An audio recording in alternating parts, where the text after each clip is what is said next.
Welcome to Kojo's PreAlgebra. Today we're going to talk about negative exponents. All right, so I need my pen. Just a second. Okay, so it's just a quick review that we've talked about that when we're multiplying exponents or the same base with exponents, that we take the base, carry it over, and we add the exponents. So x squared plus x cubed would become x to the fifth. 2x squared plus times x would be 2x cubed, because that's x to the first power. 2x squared times 3x squared would be 6x to the fourth, because 2 and 3 are different bases. Now that's something you have to remember, especially when we start getting into negative exponents. So you multiply 2 times 3, you get 6, and you have x squared and x squared, which is x to the fourth. You add the exponents. You don't add 2 and 3's exponent. Down here, just to remind you, 2 squared y squared times 3 squared y.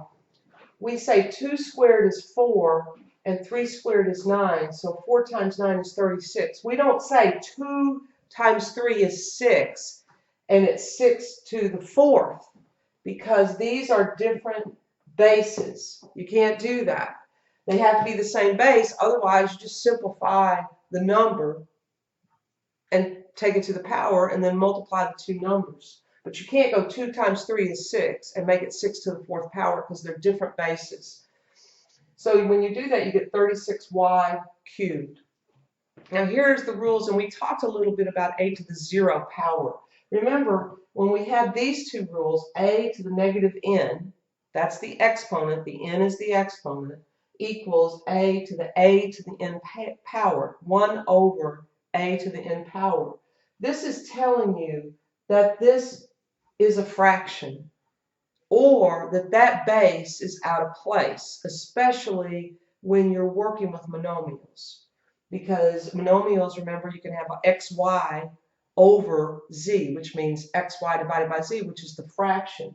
But this is telling you that this in itself is a fraction, or if it's part of other variables, it's telling you that it's out of place. It doesn't belong where it is. So if it's in the numerator, it's in the denominator, and there was a negative exponent, it's telling you it belongs in the numerator. If it was in the numerator, like this, because this is over 1, right? It's telling you that the base and the exponent belong in the denominator. And when you do that, once you've crossed that line, and we take a to the negative n, and we take that exponent down, the exponent becomes positive because it's in the proper location. The negative exponent has nothing to do with the base, as far as the value of the base being negative or positive, which I'll talk about in a second. And then we have a to the 0 power equals 1, which we talked about. But in both of these cases, a cannot be 0. Why? Because if I put 0 to the negative 1 power, that's not possible, right? It's undefined, because anything below the line, under the line, is undefined. So now I just put here something to remind you. So if I have 5 to the negative 2 power, that's telling you that that's a fraction 1/5 squared. The exponent goes with the 5, the whole thing, the base and the exponent go to the denominator, and you write the exponent is positive. So this would become 1 over 25. Here, 5 to 0, we talked about in class last week. So I showed you to prove that anything to the 0 power is 1, because anything divided by itself, 5 divided by 5, to the first power, the 5's cancel, they give you 1. But theoretically, we have to have a reason why we can cancel the 5's, and that's because when we use the power of exponents, when we're dividing, we subtract exponents, and we have 1 minus 1, which is 0, and then we know that the rule is anything to the 0 power is 1.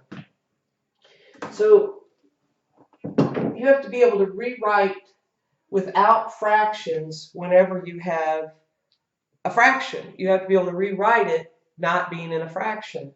And to do that, I showed you have 1 over 5 squared, 1 over x squared, and 1 over xy.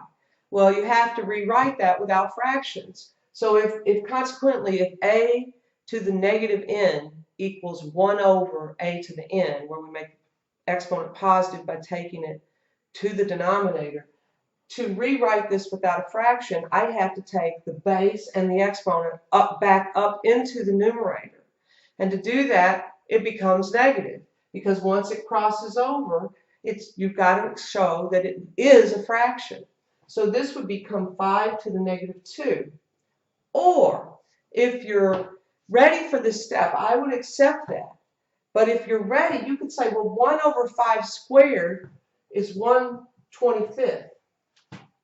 So to write 1/25, you could say, what?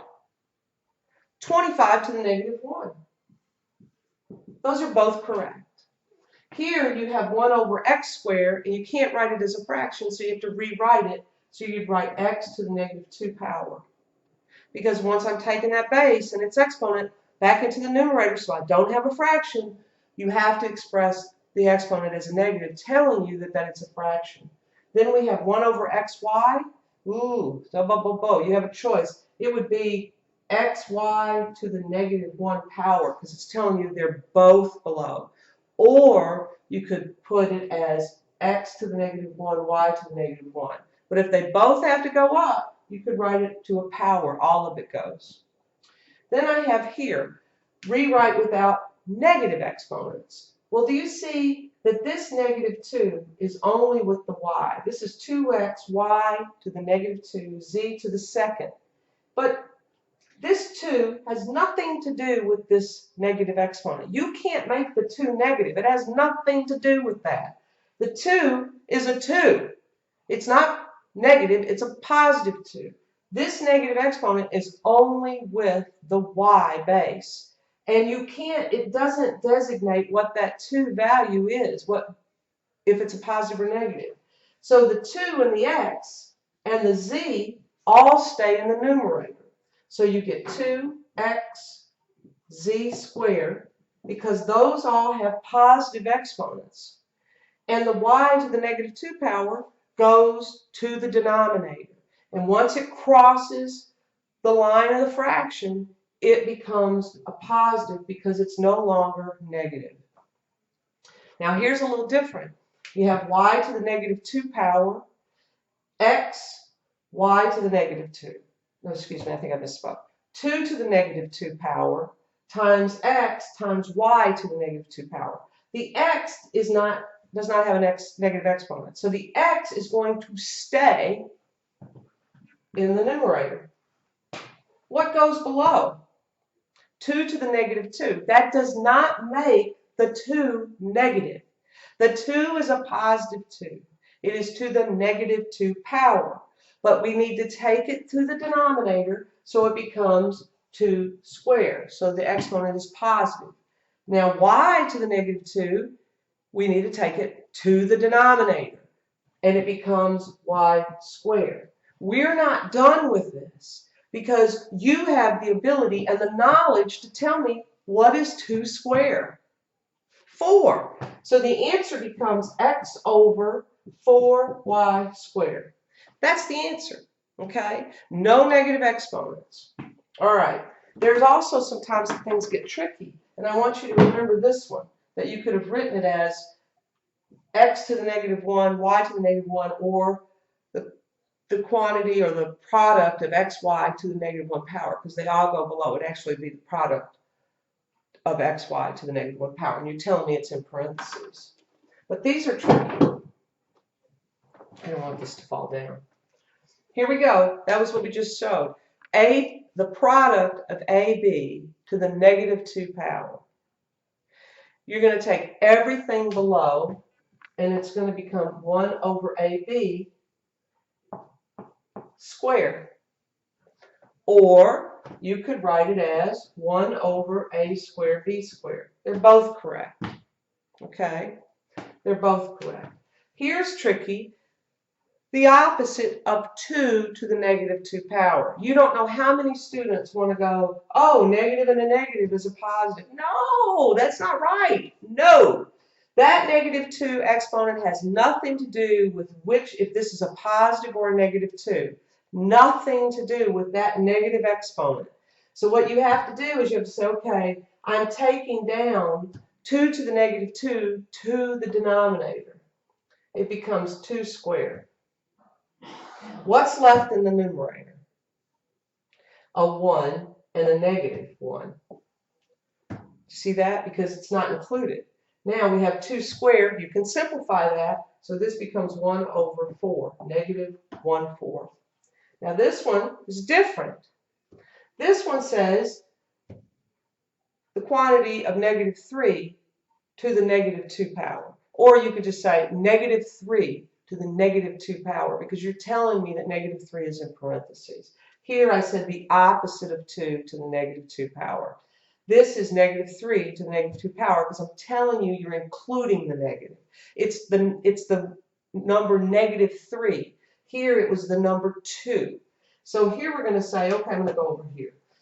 I'm going to go 1 over negative 3 squared. I leave the parentheses around it to show that the negative is included. Now I could simplify that because what is negative? It wants to know what is negative 3 squared? 9. So the answer is 1/9. Here, though, this is tricky because it becomes negative 3 to the negative 3rd power. So I will have 1 over negative 3 to the 3rd power.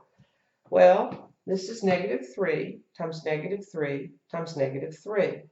So I get 1 over negative 27. What can I not do? I cannot leave the negative in the denominator. So it becomes negative 1 over 27. Now, you're going to see things more like this. Multiplying monomials with negative exponents. And what we do is we go through and we say numbers. There's no other 2's, but we have a 3. So 2 times negative 3 becomes negative 6. We look at numbers with the same bases. X squared, x, well, that becomes what? 1. But 2 plus 0 is 2. And then 2 plus negative 5, x is negative 3. Now I go to y. Y to the negative 3rd power, y to the negative 5th. You add. Exponents when you're multiplying the same bases. Negative 3 plus negative 5 is negative 8. And then I get down here and I have y to the 1st. So negative 8 plus 1 is y to the negative 7. When I get to z to the negative 6, z to the 8, and no z over here. Negative 6 plus 8 is z squared. If it doesn't say anything about negative exponents, then you would leave it as negative 6, x to the negative 3rd power, y to the negative 7, z squared. But it says no negative exponents, which it will on the test. You have to rewrite it as negative 6, the z squared stays up top, and then you have x cubed, y to the 7th. All right.